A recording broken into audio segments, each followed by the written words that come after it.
Bagaimana membaca elektabilitas bakal capres hasil survei Litbang Kompas? Kita diskusikan bersama peneliti Litbang Kompas, Mas Rangga, dan juga ada Wakil Ketua Umum Partai Gerindra, Budi Satrio Jiwandono, dan Wasekjen PDI Perjuangan, Arief Wibowo. Selamat malam, Bapak-Bapak.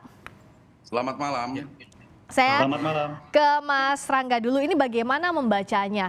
Tampaknya sangat ketat di hasil survei Litbang Kompas terbaru. Misalnya Pak Prabowo ini lebih tinggi dari Mas Ganjar dan Mas Anies, tapi di simulasi 3 nama Mas Ganjar unggul. Tolong dijelaskan soal ini, Mas Rangga. Ya, jadi memang seperti yang tadi dijelaskan oleh rekan saya Mas Toto ya di segmen sebelumnya. Jadi memang kita melihat bahwa persaingan ini semakin ketat.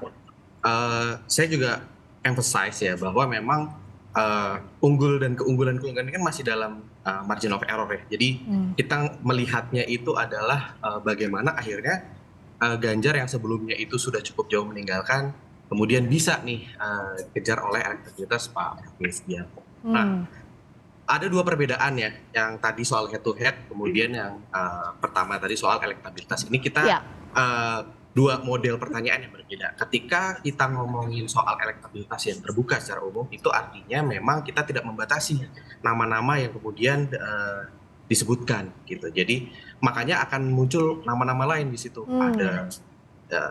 Ada Pak Erik gitu misalnya, ada banyak sekali lah nama-nama yang lain. Tapi kalau yang kita kunci namanya, jadi modelnya simulasi itu yang 3 calon presiden itu saja gitu. Jadi sehingga angkanya sangat mungkin ada perbedaan. Tapi yang jadi highlight memang kontestasi yang semakin menarik, yang semakin kompetitif lah, gitu Mbak. Kalau Mas Budi, apa ini jadi sinyal baik untuk Pak Prabowo kalau Gerindra membacanya? Baik, terima kasih Pak. Selamat sore dan selamat sore Mas Rangga dan Mas Arief juga. Terima kasih atas undangannya.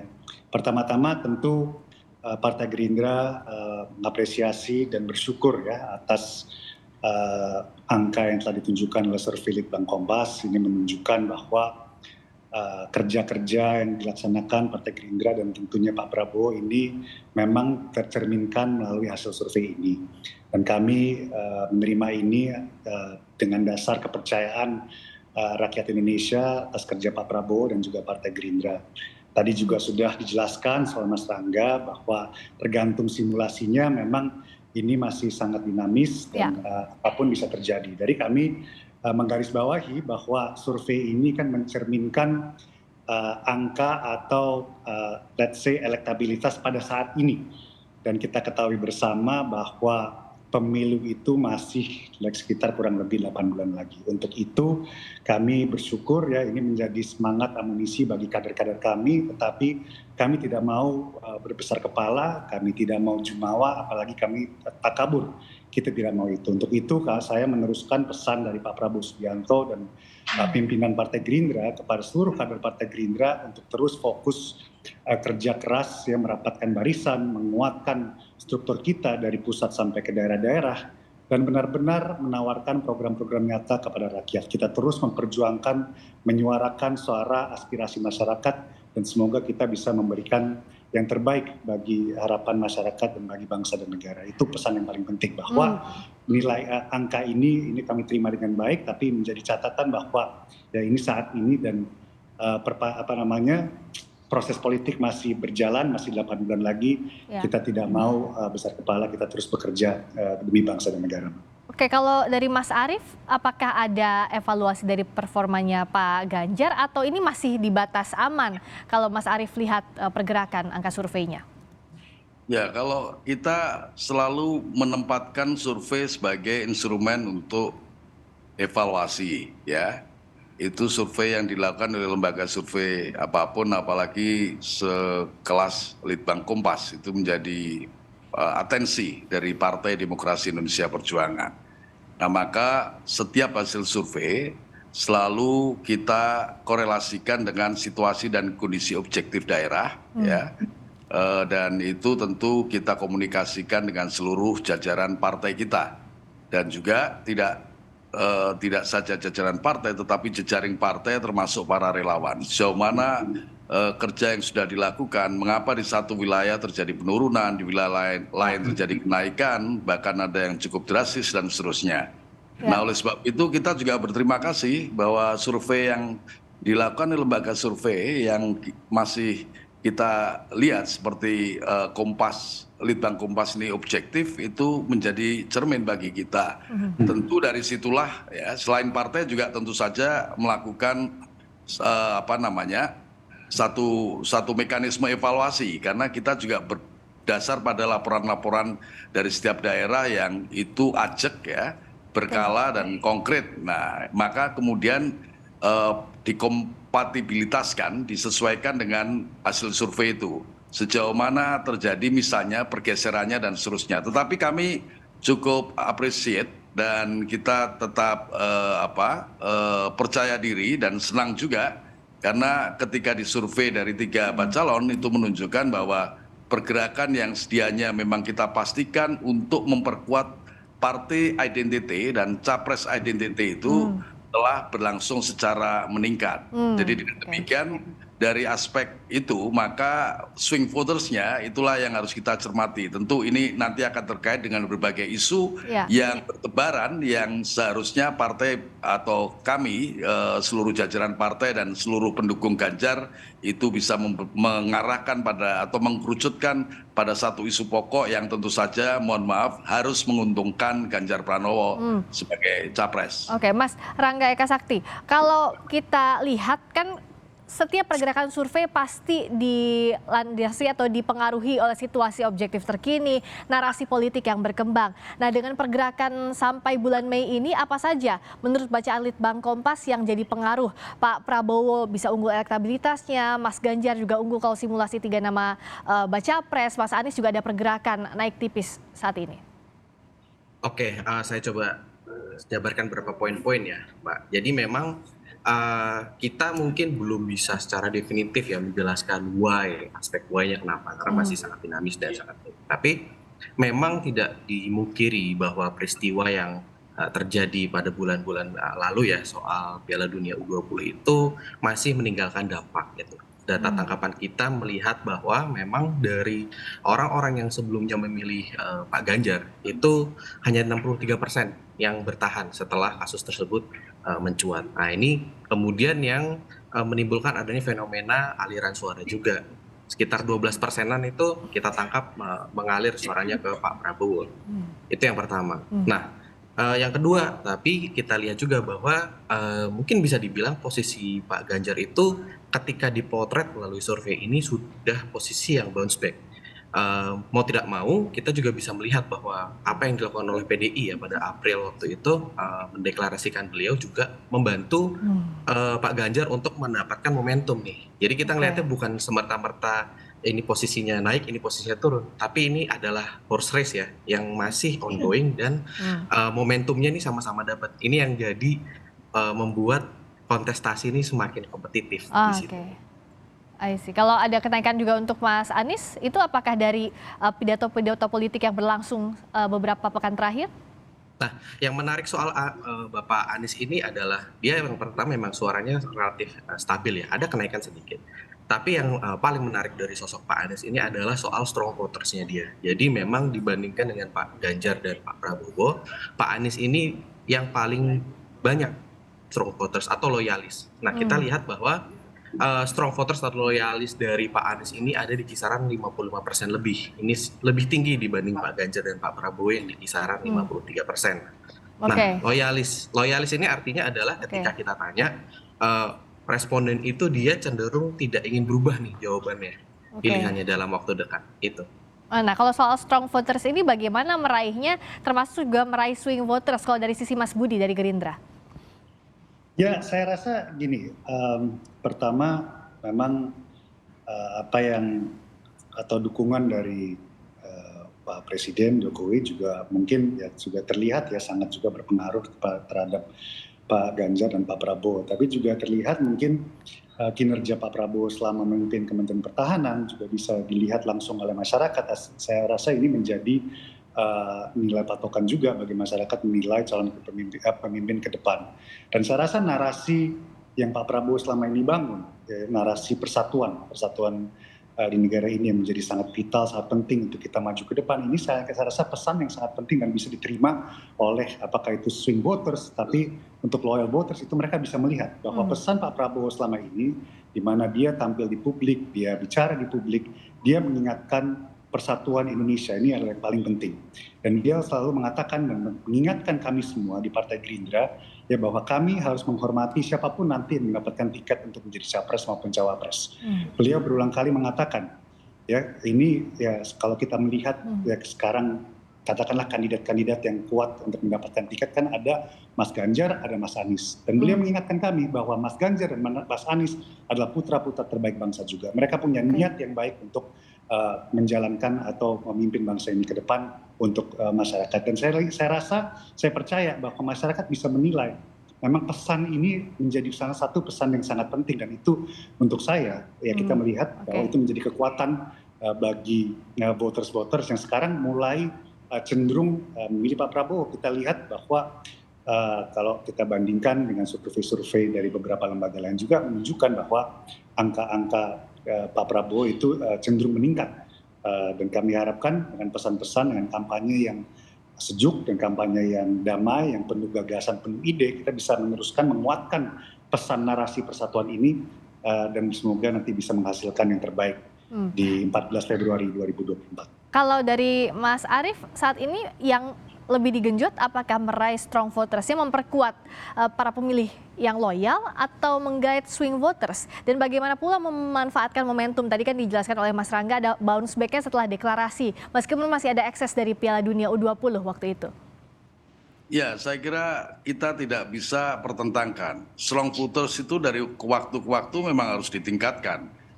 Apalagi kalau itu terkait dengan partai yang juga pada saat yang sama nanti dalam concurrent election atau pemilu serentak coblosannya juga sama pada hari yang sama. Ya. Jadi itu secara simultan harus dilakukan. Baik strong votersnya harus ditingkatkan maupun swing votersnya juga harus bisa diorganisir dengan baik. Tetapi ada satu cara yang menurut saya ini yang harus dilakukan secara terus-menerus adalah memperkuat kerja-kerja kerakyatan di bawah, di akar rumput. Nah yang kedua tentu ini kita juga harus menggelurakan ya tentang track record capres kita Pak Ganjar. Beliau pernah menjadi anggota DPR, sekarang masih menjabat sebagai eksekutif ya, gubernur 2 periode dengan segala hal yang telah diperbuat ya, yang itu tentu baik, yang manfaat untuk rakyat perlu kita sampaikan kepada masyarakat. Jadi saya kira ini sesuatu yang normal saja dan kita masih punya cukup waktu, bahkan atas kenaikan Partai Gerindra dalam survei yang lumayan tinggi 4,7% dan Pak Prabowo juga naik, itu pelajaran yang berharga bagi PDI Perjuangan.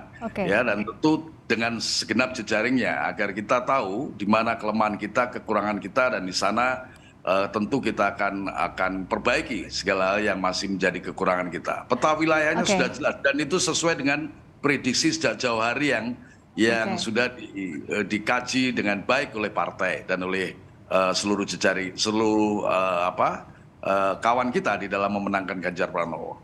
Mas, sekarang mari kita bedah lebih rinci. Saya minta Mas Rangga, kita sudah siapkan datanya dari Litbang Kompas. Tolong dijelaskan terutama soal simulasi head to head masing-masing antar baca pres. Silakan Mas Rangga.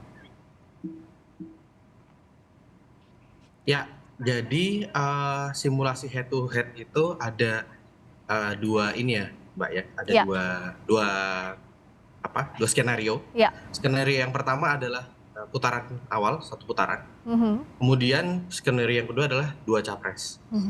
Ya, yang pertama itu, jadi memang kita coba untuk melihat ini selama setahun lebih ya, dari Januari 2022 sampai Mei 2023. Nah, yang terakhir itu memang jika simulasi 3 capres ini, itu yang paling tinggi elektabilitasnya masih Pak Ganjar, 40%. Kemudian di posisi kedua ada Pak Prabowo 36,8%, setelah itu ada Pak Anies 23,2%. Nah, kalau dibandingkan dengan sebelumnya ini memang posisi Pak Ganjar agak sedikit menurun ya. Januari kemarin simulasi 3 capres, Pak Ganjar itu posisinya 44,2%, Pak Prabowo 29%, sedangkan Pak Anies 26,8%. Nah, yang menarik itu kalau kita coba lihat simulasi head to head ya, jadi Ya. dua capres. Putaran Jika kedua simulasi begitu ya kalau head to head ya?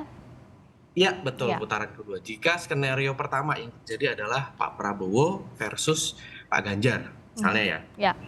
Nah, posisi sekarang pada Mei 2023 ini masih lebih unggul Pak Prabowo dengan elektabilitas yang sebenarnya relatif tipis ya, 51,1% dibandingkan 48,9%. Nah, Oke. jadi kalau dilihat lagi, kita track back ya, Januari 2023 itu bedanya cukup lumayan. Pada saat itu, kalau kita simulasi head to head, Pak Ganjar itu lebih unggul. Jadi waktu itu posisinya 56,7% dibanding 43,3%. Nah, kemudian kalau misalnya skenario yang terjadi adalah Pak Ganjar versus Pak Anies, itu selama kita mengukur dari Januari 2022 sampai Mei 2023 memang cenderung sama hasilnya. Pak Ganjar selalu unggul dari 53,2% di Januari tahun lalu sampai terakhir ini keunggulannya di 59,9% berbanding 40,1%. Gitu. Jadi cukup konsisten. Nah, jika yang terjadi skenario-nya putaran kedua ini Pak Prabowo dengan Pak Anies itu juga kurang lebih sama dengan skenario sebelumnya. Jadi Pak Prabowo lebih unggul, kisarannya 60%-an. Terakhir ini Mei 2023 angkanya elektabilitas Pak Prabowo di 62% dan Pak Anies ini 38%. Gitu kurang lebih, Mbak. Oke, kalau Mas Arief lihat simulasi head to head 1 dan 2 putaran ini apa yang bisa dibaca, Mas Arief? Ya, saya kira pertama nampak sekali dinamikanya ya. Dan yang kedua melihat semacam tendens atau bukan tren kalau saya menyebut, karena ini sifatnya up and down ya. Dinamikanya ya. Ya, kita agak kalah, tapi suatu waktu kita agak tinggi, itu sesuatu yang biasa saja. Justru karena itu sebenarnya kita juga sudah tahu masalah-masalahnya apa. Di antaranya misalnya bagaimana kita merapikan para juru bicara tim kita, ya, mereka-mereka yang disebut influence, bagaimana isu yang harus disampaikan kepada publik, gaya bahasa, komunikasinya seperti apa dan lain sebagainya. Tapi tidak hanya itu faktor yang harus kita benahi. Pada aspek kewilayahan politik misalnya, kita juga sudah tahu bahwa di Sumatera kita harus bertempur keras itu. Sebab sampai hari ini memang bukan wilayah mudah, Kalimantan juga begitu dan Sulawesi juga begitu. Lah bagaimana dengan di Jawa? Maka harus ada insentif yang jauh lebih kuat dan tinggi untuk wilayah-wilayah di Jawa. Terutama yang menjadi basis-basis kita, yaitu Jawa Tengah, Jawa Timur dan juga DKI. Kalau wilayah Indonesia Timur saya kira bisa dicek juga tidak hanya di hasil survei Litbang Kompas tapi juga lembaga survei yang lain relatif kondisinya tidak banyak berubah, mungkin tambah menguat sedikit. Jadi pokok-pokok masalahnya kita paham, tinggal sekarang kita kerjakan dengan sebaik-baiknya dan ikhtiar yang sehebat-hebatnya. Itu saja yang perlu kita lakukan. Kalau Mas Budi, bagaimana memetakan langkah setelah tadi dijelaskan soal simulasi kalau 1 putaran maupun 2 putaran head to head? Ya, sekali lagi ya perlu kita garis bawahi bahwa ini kan posisi sekarang. Kalau itu pilihan itu terjadi sekarang atau pada waktu saat survei.